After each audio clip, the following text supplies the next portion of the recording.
C'est une visite ministérielle sur les chantiers de réhabilitation et de rénovation des CHU et hôpitaux du district d'Abidjan.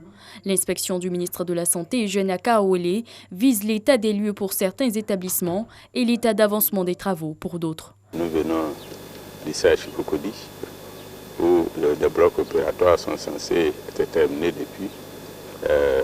Mais il reste encore quelques travaux à faire. Nous sommes à Yopougon, à Thié. Ici, essentiellement, il s'agit de voir si les formations sanitaires de la zone urbaine de Yopougon peuvent apporter des soins de santé primaire, des soins de santé tout court aux patients lorsque le CHU Yopougon sera fermé pour les travaux de réhabilitation. Cette visite intervient dans le cadre du démarrage des prestations de la CMU prévues dès le 1er octobre. Le ministère, le point focal, rassure de la disponibilité des infrastructures et des médicaments. Il revient au ministère de la Santé de mettre à la disposition de la couverture maladie universelle les ressources humaines. C'est ce qui est en cours. Il revient au ministère de la Santé et du Hygiène publique de mettre à la disposition de la couverture maladie universelle les médicaments. Ça, c'est déjà prêt à 80-90%.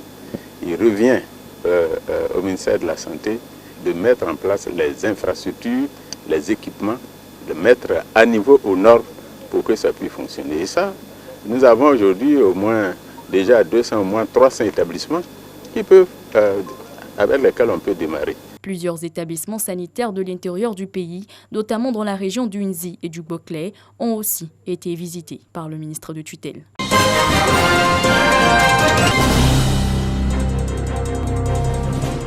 Tous les lundis, 16h-17h, c'est sa tranche horaire. Maurice Ferry est un passionné du micro. Cet étudiant non-voyant officie comme stagiaire sur cette station radio. C'est l'heure d'ailleurs de sa prise d'antenne. Mesdames et messieurs, bonjour, bienvenue dans votre émission Sport News de ce lundi 2 septembre 2019. Eh bien, nous parlerons du championnat national de Ligue 1 avec le sans faute pour le nouveau premier, le Sol FC Dabobo. Et puis, nous ferons également le tour des championnats européens d'ici et d'ailleurs.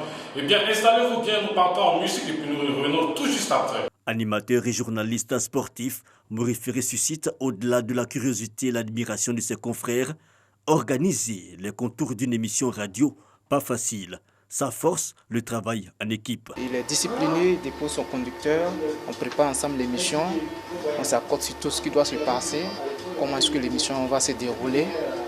Et les musiques, il choisit lui-même ses musiques, les musiques vont avec les thèmes qu'il développe. La passion est venue depuis tout petit, lorsque j'avais perdu la vue, et puis bon, j'étais à la maison, mes amis allaient dehors s'amuser beaucoup. Moi j'étais tout le temps à la maison et mon père m'a offert une radio. Donc c'est avec la radio que j'ai grandi, j'écoutais les émissions de la radio, Fréquence 2, voilà, avec les émissions d'Alocodrome, avec Touré Aboubaka, John Jay, en tout cas Feu Juliette Anzian, en tout cas beaucoup d'émissions que j'écoutais. Voilà, et donc c'est comme ça que j'ai commencé à aimer la radio. Et pourtant, donner du temps d'antenne à une personne non-voyante, ce n'est pas évident. La radio démarrait, donc il fallait lancer un casting. Et à ma grande surprise, on reçoit les personnes qui ont postulé. Et je vois venir un non-voyant avec quelqu'un qui l'attrapait. Bon, je me suis dit que c'était la personne qui l'attrapait, qui était venue pour postuler. Et sûrement était venue avec son ami.